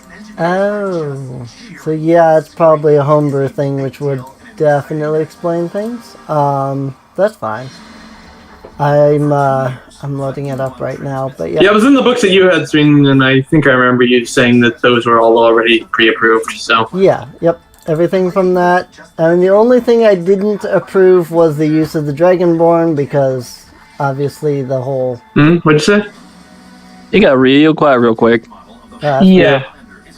I said the only one thing from that was I think the Dragonbound class. Yeah, that and of course most of the dragon stuff because Right. Gain proficiency with the history skill. If you're already proficient with the skill, when you gain this feat, your proficiency bonus is doubled when you make an ability check that uses this proficiency. Yep. Increase your intelligence score by 1 to a maximum of 20. As a bonus action on your turn, choose a creature that shares a language with you within 30 feet. Next attack made by that creature has advantage. Ooh, interesting. Alright, that's very interesting. So yeah, that is literally double proficiency on history checks only, so that sounds pretty balanced. So anyway, history checks on the Forgotten Cavern. What you know about the Forgotten Cavern is one of the reasons this place is known as the Forgotten Cavern is that the cave has been more or less abandoned by the dwarves. They began digging this area out and dug into the Quaggoth, a place where Quaggoth exist. Quaggoth, of course, if you don't know, are the natural enemies of dwarves. So they sealed the entrance and have never went back. Every once in a while, the Quaggoth break through the cave and attack the city, but the dwarves usually handle it pretty easily and reseal the cavern. Aoi sort of points this out that the entrance to the city from here should be sealed, and if it's not, we're going to have a problem. Well, guessing we can't really make camp here then. Well, no. This area is okay. There's a specific spot in the cavern that's sealed off that goes even further into the mountain. We should go to it. So this entire area on the map here is open. You can travel here. It's just up here in this area that there's a cave that's been sealed off. So we're not in the Quaggoth cave. We are in the city side of that sealed. Right. You're in the Forgotten Cavern side of it. You're not in the Quaggoth whole cave thing. Okay, yeah. Then scratch that. Yeah. So it's definitely not sealed off. It's just the dwarves don't come here very regularly other than for the water. The city of Mintrogue is constantly expanding, but they never continue expansion here. In fact, if you look at the whole map, you'll notice that this area is considerably smaller than most of the other districts. So. Well, in that case, I guess we will go ahead and all just sort of move into the thing. Right. From the Forgotten Cavern, you can see two paths. One that leads off to the west, one that leads off to the east. Off to the west, you get the Mystic District, and off to the east, you get the Hall of Heroes. Hall of Heroes sounds pretty interesting. We should go there. What do I remember about what this place used to be like, and which place leads us to where we want to go? What do the residents' thoughts have to say about where we should go? Well, there are no residents in this area that you can sense, so that's a thing. But that said, as for your memory of things, you do remember that the Mystic District is connected to the Common District, where the majority of the residents would be. It's also connected to the Great Forge, which is in the center of the city. The Hall of Heroes is also connected to the Great Forge, that is, again, in the center of the city. Connected to the Hall of Heroes is the Palace District, that then connects to the Military District, which then connects to back to the Common District. If you're seeking the king, the Palace District would be the place to go. But you would also know that the Palace District is likely heavily guarded. And they probably would not approve of intruders coming in through that area. So he would kind of, he would effectively pull out one of his parchment, he would pull out a piece of parchment and some writing utensils from his bag. And he would effectively start sketching some things out, like some basic, pretty rough-looking sketches. And point out that, we could go through here. Do note that this part would be heavily guarded. And just sort of points things out on some diagrams. Right. We're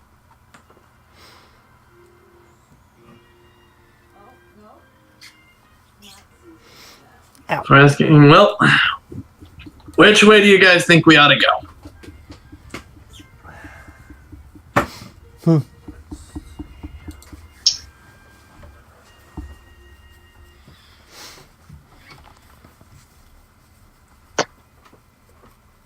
So, what's the plan here? Figuring out. Slight deliberation at the moment. Yeah. Because we're basically in a safe zone right now. Yeah, I guess this would be... Sorry, go ahead. I guess this would be a decent place to stop then. Right. I mean, it is almost 9, so... Yep. It's really up to you guys, If you want to try to do something in Mintrogue still in this session, or if you want to move on. I know Mist is obviously dealing with her friend there, so... This actually just seems like a good stopping point. That way we could just start fresh. Yeah. Next week. And I will be there from the start next time. Right. I may be a little late next session. Okay. Depending on what time I get out of drill. Alrighty.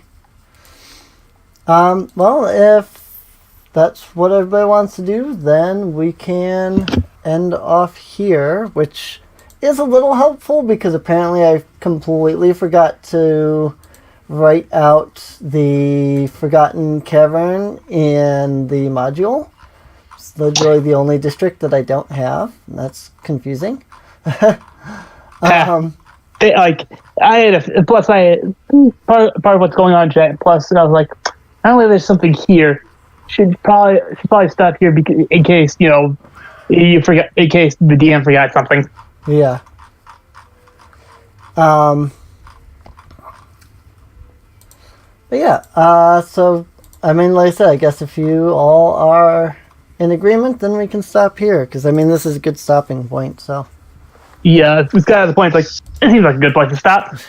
Do a quick... Yeah, it's like it was made for us to stop here. And the moment we step into the next hallway, we're surrounded by doors, and we're like, "He did it!" Do a short rest while you're here. Yeah. So, All right. Short rest while we come up with a plan. Right. Yep. Yep. Making a campfire or whatever it is to get warm again. Or just stand around my hammer as it lights up. Oh, whatever I'm calling the fire genasi. Whatever the heck he just said. Have him, like, I don't know, make a bonfire for us to sit around. Right. Alright. Well, I do hope you guys have all enjoyed so far. I know not a lot happened in this session, but at the same time, a lot happened in the session. I feel like. Yeah, we kind of quickly got from one country. We got from one state to another, but because of some technical issues, we've kind of just been like, "What?" Right.